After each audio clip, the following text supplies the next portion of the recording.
Hello and welcome to the Cinema Savvy Movie Podcast, channel for film reviews, discussions and everything in between. I'm Chris Garner, joined with my co-host George Aldridge, and today is another episode of our midweek show Film Club, where we take a recommended movie from our main show and we give a smaller review in our reviews for Film Club. So George, it was your pick this week for a film.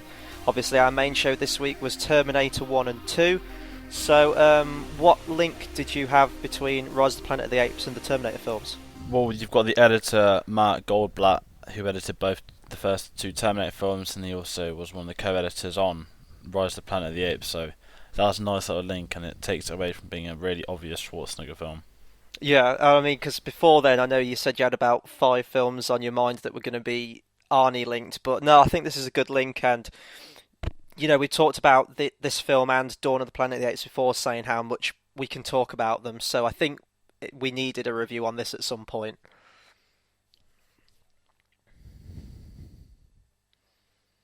Mm.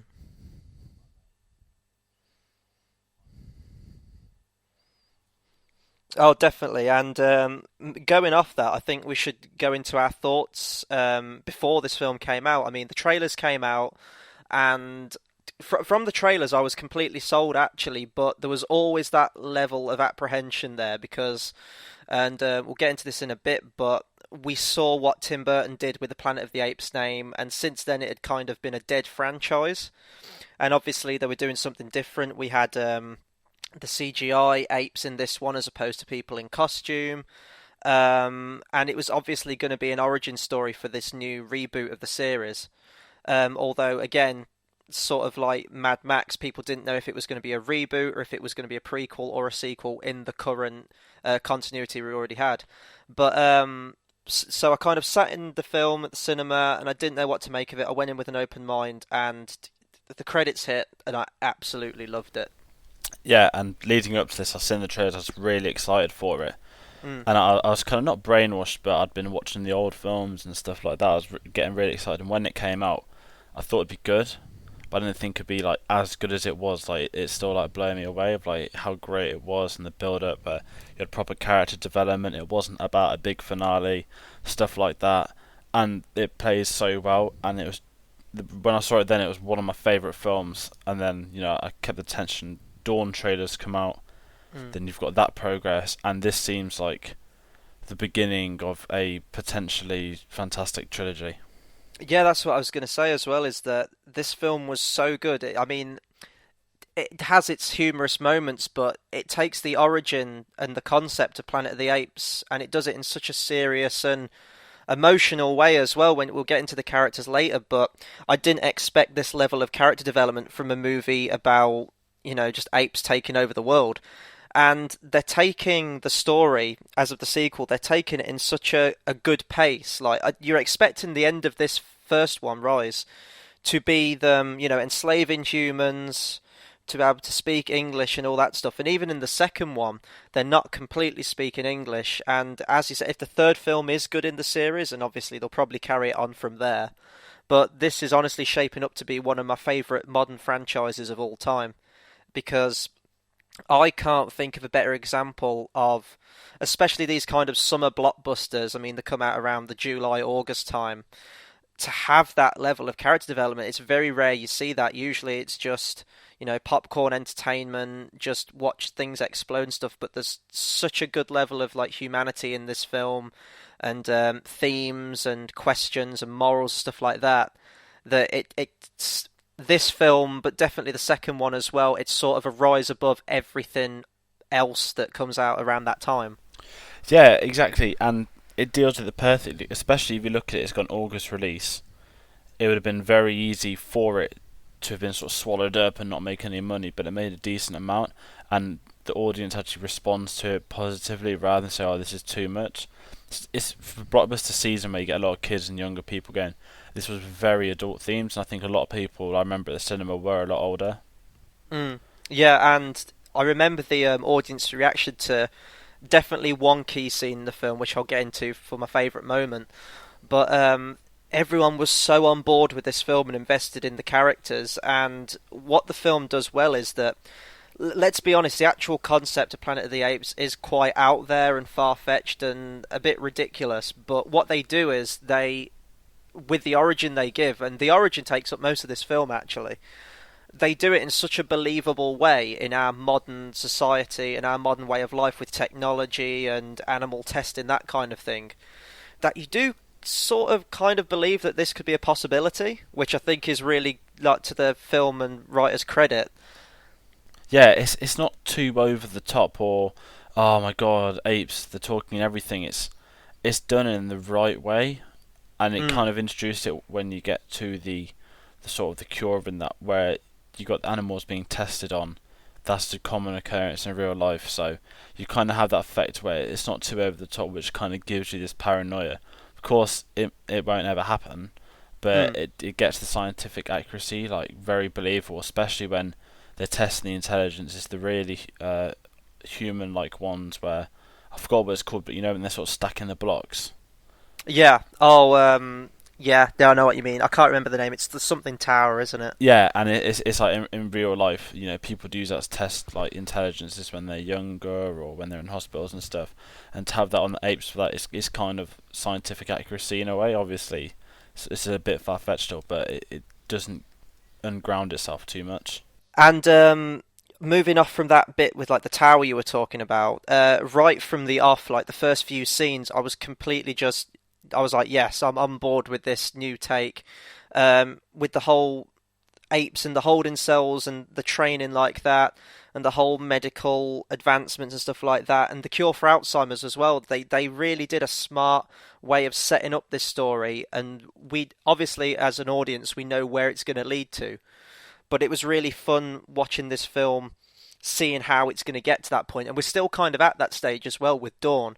So it's going to be interesting seeing War of the Planet of the Apes, to seeing how that all unfolds. I hope it's not going to be like a big action, 2.5 hour action scene, because what this film does well is with the characters, and you see that from the audience now. People are really sort of like emotionally attached to Caesar and everything, and that was the just the skills of this film. And even this film, you could watch this on its own because it is a self-contained movie. Like it doesn't end where you need a sequel, which are the kind of films I like. Each one doesn't end on a massive cliffhanger. You can just take it as its own thing, and then obviously if you do watch the sequels, it just makes it a bigger part in a broader story. Yeah, because it's not it's a nice little ending for it when you know the apes are on the trees and stuff. Mm. It could finish there. You wouldn't have to see another. Whereas a lot of people would have thought, oh, it's going to finish with humans in cages. You can't make the jump that quick, even in Dawn. It's kind of gone from now. This one they get the forest. The second one they basically have the city. Yeah. So you're seeing this slow transition. I think the next one will be like the big one. Will start. I think the next one will finish with humans in cages, or start with it actually. Yeah, and it's going to be interesting to see how it gets to there, because obviously Caesar at this point has been very much on the side of the humans. But anyway, we'll bring it back to Rise now. So I think we'll go into the plot of it a bit more. So obviously at the start you've got a chimpanzee who's captured from the jungle, brought to the labs, and is tested on. And just as they're about to make a demonstration to show off this new drug they've got that can be the cure for Alzheimer's, the chimp breaks out, causes a scene, is shot. But you find out that it was because she had a baby and she was being very protective. So James Franco, who's the lead human character in this film, he adopts this baby chimpanzee, calls it Caesar, and he raises it. And then really the film is their relationship as Caesar wants to be more independent and defend his species against the humans, but he still has that attachment to James Franco's character. Yeah, and he kind of sees like both sides of it because he's this harmless. He's almost like a kid, but he sees a bike, he's playing with it, and then it's kind of the next thing you know, he's like locked up. So it does a good transition where you kind of see him younger, he's growing up, and he's kind of hit adult form as the film properly like begins. Mm. Because you know it does about 10 years in the 3 minute routine, Yeah, yeah. and then you kind of get to see like the emotion behind it. Because although in the old Planet of the Apes films, it's already established that the apes are evil. In this, obviously, it's the beginning of everything, and you need to see it for what it is. So to have an ape that's just not hating on everything, that's been brought up and is in like good contact with the humans, because it is his family and it's his home at the end of the day, and there's some of the words he knows in sign language. I think you needed that emotional base because we touched on it a bit, but we can go into a bit more now. Like with Tim Burton's film, that was again just throwing you straight into this world of the apes, and that wasn't the film's only problem. I mean, I think it was just miscast. There was a lot of goofy moments in that film, and it was kind of a boring story as well, and it was just sort of a retread of the original. Whereas this one, this is what a reboot should do. It acknowledges the originals that came before it and pays homage to that. And there are a few key scenes in this film as well, with like the Icarus spaceship from the original Planet of the Apes and the little toy Statue of Liberty.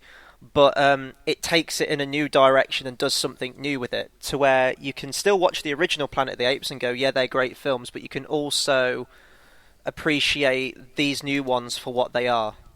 Yeah, and then when you look at it this way as well, the hardest selling point of this film was the apes, Oh yeah.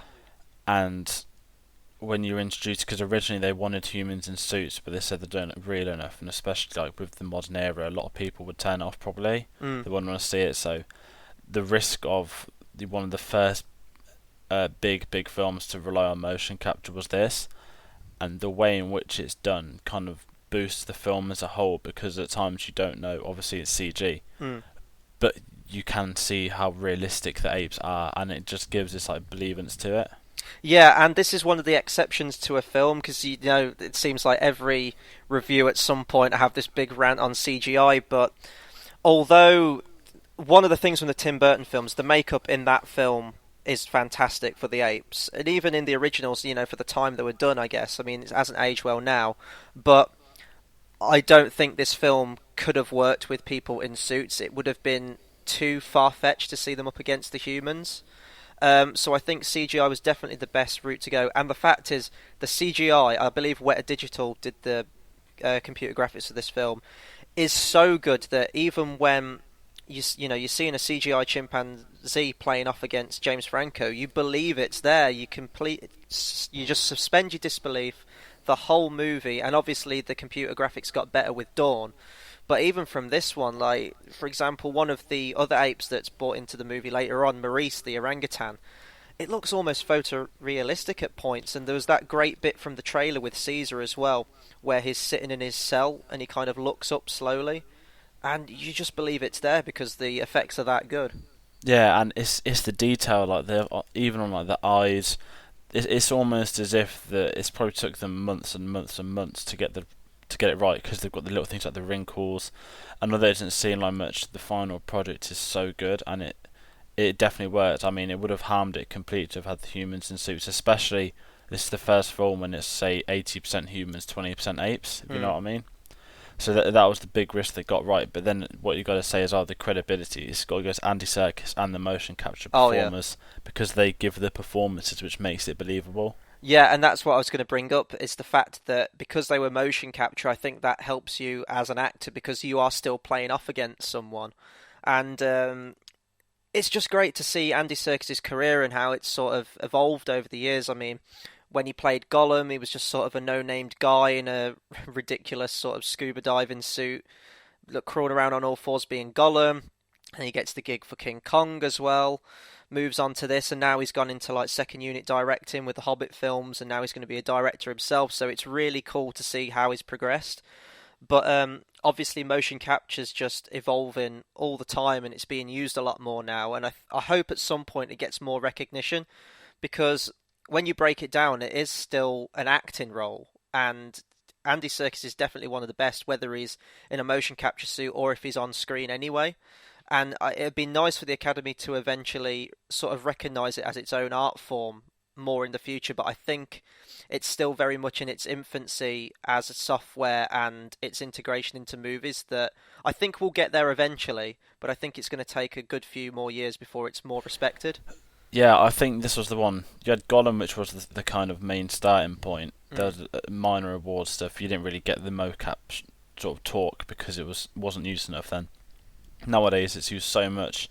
I think this was the film where all the critics kind of came together and says this should be awards. Mm. And then when it got to award season, there was a lot of tracking for it. He never got nominated for the Oscar, but there was a lot of talk, campaigns. This was the first time you had a sense that this could happen. Unfortunately, it didn't.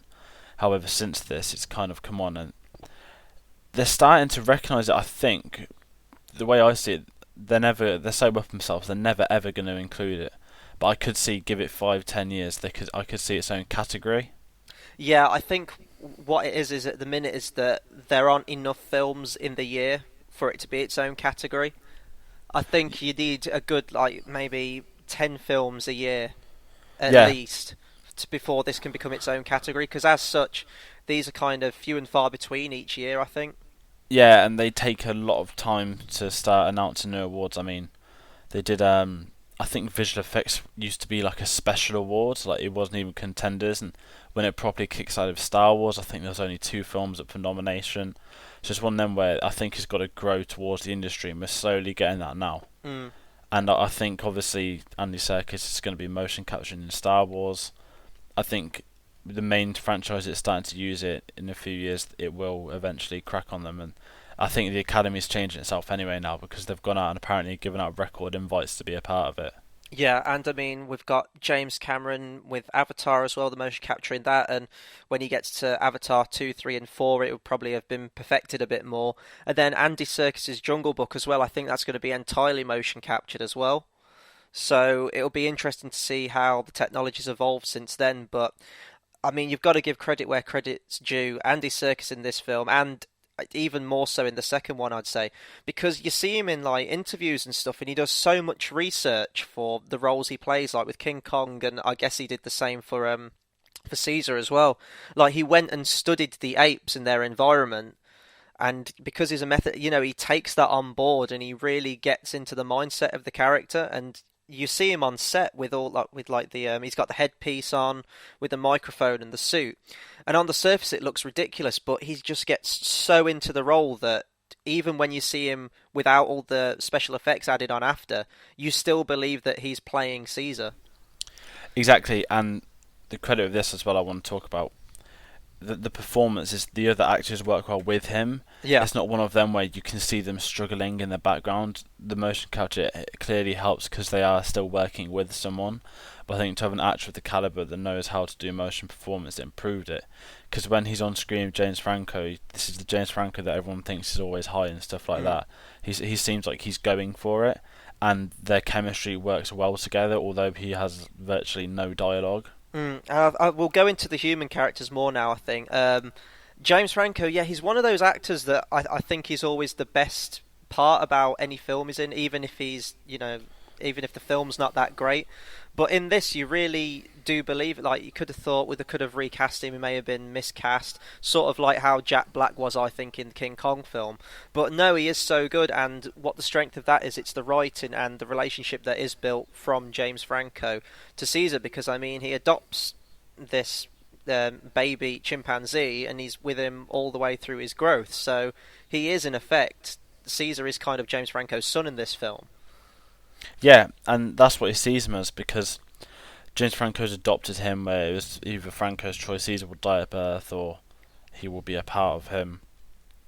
And then when they're starting to work well as they get older, you see this connection, and James Franco genuinely seems like he's happy to be part of it as well, rather than just always a job, because you can see him do a lot of things like that, where he seems to be having a good time. But then his connection with Caesar, it builds up James Franco's relationship with Freida Pinto, who is the sort of vet, where they start meeting because of how intelligent Caesar is, and obviously that forms its own thing, and he almost becomes like their child. Yeah, and if we're going to get into a few negatives now, I think I've really got two negatives with this film, but I'd say Frida Pinto. I don't think her character was entirely needed. She doesn't really serve that much of a purpose to the plot, other than the fact that she what's the word I'm looking for? She disrupts like a police officer and causes a distraction so that James Franco can drive along the bridge, and that's basically it. Like, she's just sort of there as an emotional support, and she's saying that is what he's doing right, adopting this chimpanzee and raising it, because this is not his natural habitat, this is not what they should be used to, and she warns him that You know, chimpanzees and are good creatures, but they can be really dangerous if they want to be. Yeah, and similar to Jurassic World, kind of mentions that he's never been with other apes, Yeah, and that's the fear where he doesn't really know what apes are until he starts to meet them, and that's where it kind of kicks ass in itself. But with her, you're right, she doesn't really do anything of importance. I think they've kind of got her there because at the time, so when they cast a Slumdog Millionaire was probably on a high, and she was probably being tipped around Hollywood and stuff. But she just seems to be there for the sort of love interest, not nothing really else. yeah. But one of my favourite actors in this film, which gives a really nice emotional core to the film, is John Lithgow as James Franco's dad. And he's suffering from Alzheimer's, and that's really the catalyst as to why James Franco sought out a cure. And the part in the movie that really gets to me is where, you know, he cures him for a while and then he starts seeing the signs of it slowly returning. And it's that scene at the dinner table where he forgets how to use the fork and Caesar corrects him. And like Yeah, without any words, it's just like a glance from James Franco to Caesar and Caesar back, and they know that something's wrong. yeah, and that's where like because to Caesar he's confused as to why he's starting to be ill again. If you know what I mean. Mm. Caesar seems like a bit stuck, and then with him you get I think his main scene of what I always see is when he accidentally takes the guy's car and drives it. Yeah. That's kind of what kickstarts it when the guy's like the neighbours are clearly like a knob and he's like pointing him, and this is when Caesar kind of cracks where it's his family that he's seeing like you know like being abused, and he Mm. just goes out on like a mad one, and like John Lithgow's he's kind of scared because Caesar obviously bites him and runs off. But then he's kind of knowing that he's been diagnosed with it again, and he's confused as to why it's all happening. And I think he's great in it because he works well for the part. I mean, I know it's not a massive role, but when he's in it, he's always great in it, and it's nothing over the top. Yeah, and I mean, he is also the character that gives Caesar his name. He's a fan of Shakespeare, and obviously he's reading Julius Caesar at the time. Because I think in the originals, I don't know if I haven't seen the original films, but I don't know if Caesar is actually given a reason as to how he got the name. I think it was mostly just because obviously Julius Caesar is the emperor, the ruler, and that's just what Caesar is. But I think they did a cool little origin story for that name, and then obviously as the film goes on and Caesar becomes powerful and he rises up above all the other apes and he becomes the leader, it gives gravitas to that name as well. Yeah, and that's was one of the great moments because in the originals, Caesar's not really he's not really a character. He's kind of hinted upon in the past that this was the guy that did it all. Right. So I think they were waiting properly. He in one of the later films. I think he might have had a scene in it as a flashback, but this is where you properly see Caesar be developed, which I think they were kind of waiting for. Because if he's the guy that kickstarts the uprising, I think that's something on screen that everyone wanted to see that's fans of it. And it's ultimately that irony of Caesar being defensive, trying to protect his family and trying to protect humans, that eventually leads him to the animal sanctuary, which results in him, you know, ultimately destroying humanity. Which is Yeah, pretty cool. I mean, I know that's based on the virus as well, which I actually thought it's sort of a mid-credit scene, but I think it could have done well to just be like the ending scene of the film or something like that. But it does give a good example as to how humans were actually wiped away, and then obviously that's repeated in the opening scene of Dawn. But we'll get into some more of the other human characters now. We've got Brian Cox and Tom Felton, who it's like the father and son that own the animal sanctuary for the apes.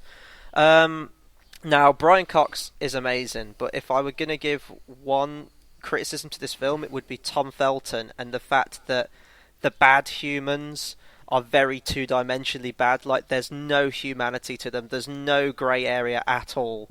It's just they're very two-dimensional, stereotypical bad guys.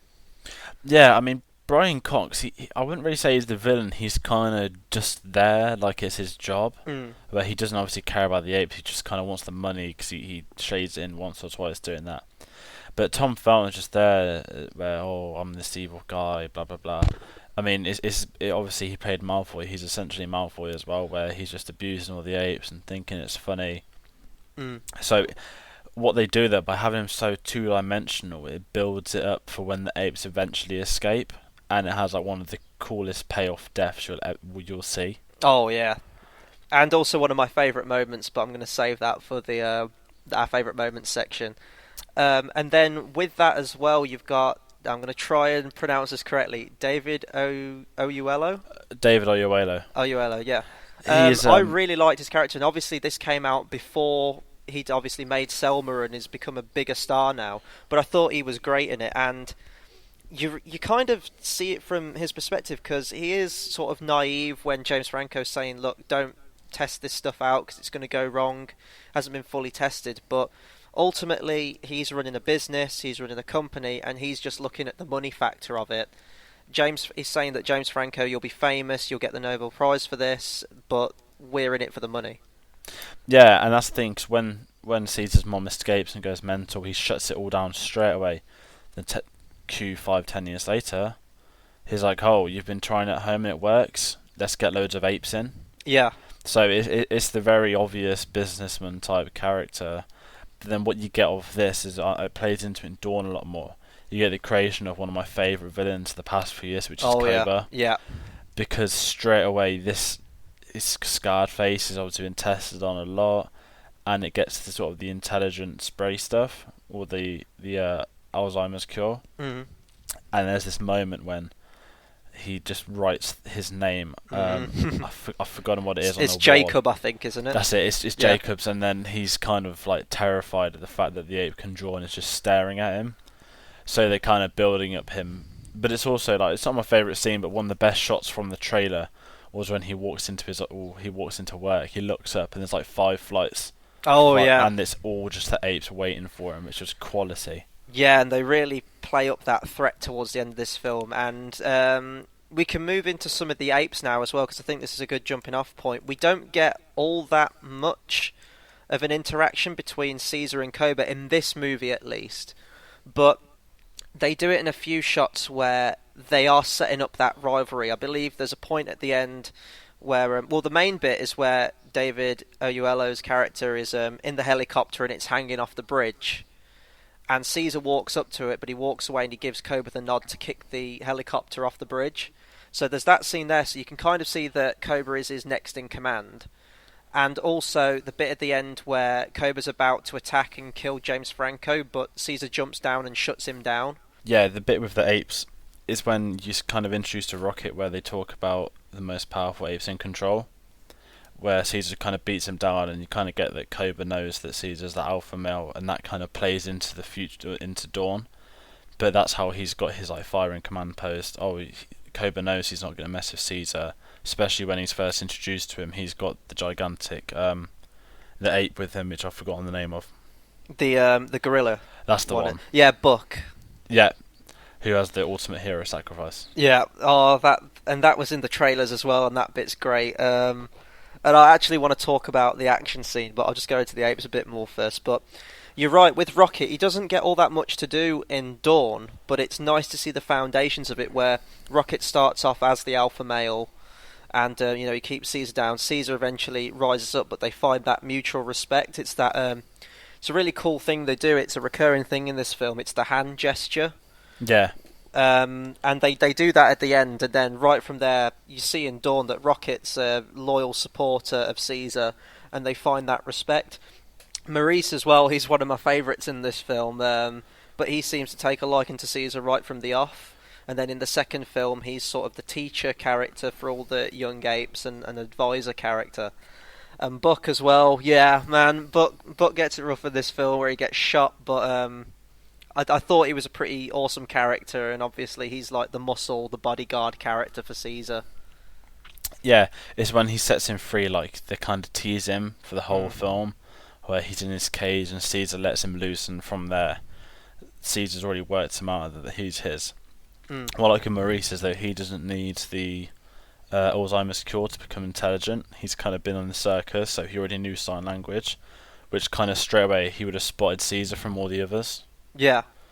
And I like that they do that sign language thing. It obviously comes into the second one more, but the whole subtitle thing, I thought that was a really smart way of doing it, because they could have very easily just tried to make them all speak broken English, or just when it was from the apes' perspective, they're all talking English, but obviously if you were a human, you'd hear them talking like apes. But I'm glad they didn't do that, and I guess from here we can move into our favourite moments. My favourite moment in the film is where you first hear Caesar speak, because I'll never forget that moment in the cinema. You know it's coming. There's a bit of an awkward reference to the original film with "Get your stinking paws off me, you damn dirty ape," and then Caesar just builds up and he shouts "No!" And in the cinema, it was amazing because the shock on everyone's face was just how it was for every member in that audience. You could have heard a pin drop. It was epic. Yeah, and then it was one of them moments where it was kind of, oh shit, that just happened, because you were waiting for them to eventually talk, but the way it's done, where he just grabs him, Yeah. and all the other apes are watching, and they're all confused, and it's so powerful, and the soundtrack completely stops just for him to say it, and it's the echo, and it was like, I remember seeing like I had goosebumps the first time I saw that, because it was just like incredible. Yeah. I think favourite scene wise, mine's got to be the Golden Gate Bridge bit. Oh yeah. Well, I agree with that. Yeah. I think you finally see the apes in their like intelligent way, where you're gonna see how they are with their life at stake, and you kind of got the orangutans under the bridge, and the Caesar sets all up perfectly. They all know their roles, and when it just happens, it's just this awesome scene. They're trying not to kill anyone as well when they're like pushing the bus, and there's the fog scene when they can't see him, and it's you have the ultimate Easter egg of Caesar riding the horse as Yeah, well. no, I was going to bring up that point because there's a lot of references to the original in that last bit, which I really like.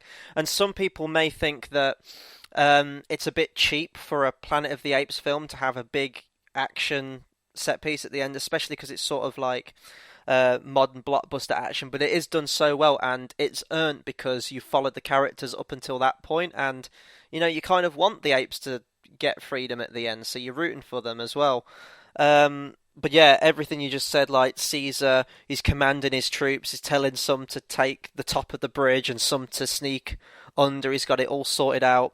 Apes on horses, of course, we get teased, and then in the second one we get more of that. And also the bit where they break off all the metal railings off the fence and they serve as the spears that they have in the originals as well. I thought that was a pretty cool nod. Yeah, and it's when they kind of all just stand up together on top of the roof and just start like throwing them just to save a few more apes. And that was like an awesome bit. And it's so good because they don't do it in an over the top way of any of their fighting. It's very natural where they'll just find a weapon and use it. And that's what you would genuinely have in that situation, I think. Because what's nice is that you don't see, like with guns and stuff as well, because they wouldn't know how to use them. Yeah. They're kind of just there with the ultimate, no technology, which heavily plays into Dawn again. And one of the coolest moments is when Maurice and Buck team up and they throw the manhole cover at the cop car. It's one of my favourite bits as well. There are so many bits to say favourites, and obviously the late Andrew Lesnie, who was the cinematographer for Lord of the Rings, he did the cinematography for this film as well.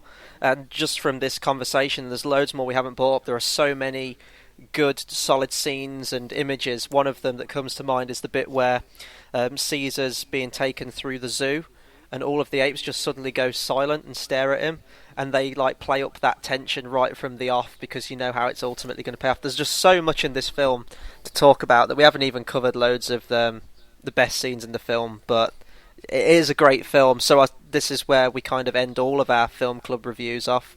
Would you recommend Rise of the Planet of the Apes? Oh, definitely. It's probably one of the smartest, enjoyable blockbusters of the past 10 years. Yeah, I'll completely agree with that. As I said, my only faults are a few of the bad guy, evil characters are a bit underwritten, I would say, and a bit two-dimensional, but if you can put all that aside, it's still a solid film, a very smart modern-day blockbuster, and it's turning into one of the best franchises of all time, and I think it could be one of the strongest trilogies we've had in recent years. Great acting, one of Andy Serkis's best roles ever. The effects are great, the action's great, but it also has humanity to it, and I think that's what we need in a lot more modern day blockbuster films. Yeah, certainly, definitely watch this film. If you like your mainstream films, you like. If you want to see something new, try it because you will enjoy it. Whether you like sci-fi or not, it doesn't really heavily rely on it like the originals. Nice self-contained movie as well. You could watch this as its own thing, but we would highly recommend you also watch Dawn of the Planet of the Apes as well for more apes on horses. But yeah, that's our film club review for this week. Be sure to come back Monday for our Terminator Genesis review for our main show. Rate, comment, subscribe, and let us know what you think of Rise of the Planet of the Apes in the comments below. You can find us at facebook.com/cinema savvy or on Twitter at /cinema underscore savvy. We're also on Letterboxd, which is a good website for film lists and for film fans. That's at letterboxd.com/cinema underscore savvy. So yeah, be sure to tell us what you thought of this video and come back for Monday's main show of Terminator Genisys. So until then, thanks for listening.